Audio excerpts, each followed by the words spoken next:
Olá a todos, é um grande prazer, né, estar aqui para mais um vídeo, né? Esse vídeo eu nem, né, acho que vai para diversos canais porque ele responde a tantas coisas, né? Uma pessoa, eu coloquei aqui nas redes sociais que a Torá, né, o Pentateuco de Moisés, que é o livro mais libertário que existe no planeta. Por quê? Porque é um livro que tira um povo de uma escravidão de um governo e leva um povo a ter uma terra e a liberdade nessa terra. Então, o que Faraó fazia? Faraó ele ia lá e escravizava as pessoas com um quinto da terra. Um quinto era 20%. Você vê que no Brasil os impostos chegam a quase 40%, né?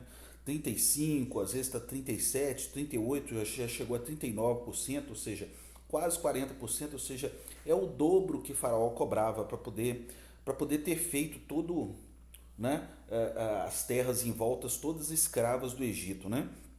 Então, quando uma pessoa foi e me perguntou embaixo dessa postagem o seguinte, falou assim, e quando a Bíblia autoriza a escravidão? Ora, em nenhum lugar, né, a Torá autoriza a escravidão e em nenhum lugar, nos 613 preceitos que foram organizados pelo Rambam. O Rambam, para quem não conhece, é o Rabino Moshe Ben Maimônides, ou seja, Moisés, filho de Maimônides. Então, quando sempre você escuta esse acróstico Rambam, está sempre se dirigindo provavelmente ao Moshe Ben Maimônides. Ele fez uma organização dos preceitos judaicos, ele foi lá dentro da Torá e organizou esses preceitos, essas leis, em 248 mandamentos, preceitos positivos e 365 negativos, ao todo 613. E em nenhum lugar é encontrado um preceito que diz que pode-se ter escravos, ou seja, né, que o povo judeu pode fazer alguém de escravo. Em nenhum lugar lá na Torá é dito isso. O que é dito lá e que é confundido pelas pessoas que têm um grosso e um mau entendimento, é que, uh, é que a pessoa, quando ela rouba um pertence, ela pode ser vendida por um tribunal para poder pagar aquele roubo que ela cometeu. Exemplo, alguém vai lá e rouba lá, por exemplo, lá um, um sei lá, alguém vai lá e rouba lá duas guitarras. Então, quando ele foi pego, as guitarras já não estão mais com ele, o dinheiro também não, e ele não tem condição de restituir aquela guitarra, né? Ressarcir com a indenização que a Torá diz, aquelas guitarras para o dono. Então, vem um tribunal e vende essa pessoa, ou seja, eu falo, ó, essa pessoa está aqui, ele cometeu tal crime e ele precisa pagar. Quem quer comprar esse servo, ou seja, esse serviçal? Ou seja, o que é o serviçal na Torá? O serviçal é a pessoa que era colocada para trabalhar para outra pessoa para poder pagar por aquilo que ela roubou. Né? Então, esse é o chamado serviçal, é o que é traduzido como servo. Mas aí apareceram as traduções do Brasil que colocaram lá assim, escravo, tá? E está errado, não é escravo, é servo. Né? Então a pessoa pagava, a Torá dizia que ele não poderia pagar por crimes mais que 7 anos, ou seja, ele não podia ser servo de alguém por mais 7 anos, mais de 7. Né? Então, assim, a Torá não autoriza nenhuma escravidão, né? Né? Lá quem comete delitos, ou seja, ele paga pelos seus delitos trabalhando, ou seja, se ele não tem dinheiro para restituir o roubo, ele vai pagar trabalhando. Né? Aqui no Brasil, se essas leis fossem colocadas aqui, eu e você e todos os outros não seríamos escravos de bandidos, ou seja, de políticos criminosos, de pessoas que cometeram crime e elas são presas e vão comer às nossas custas, comer e beber. E elas não vão restituir nada do que roubaram. Então, quando o cara sai de lá, ele sai com um patrimônio que ele roubou, que o patrimônio fica lá, que ele roubou. Tá? Por quê? Porque essas pessoas não são obrigadas a restituir.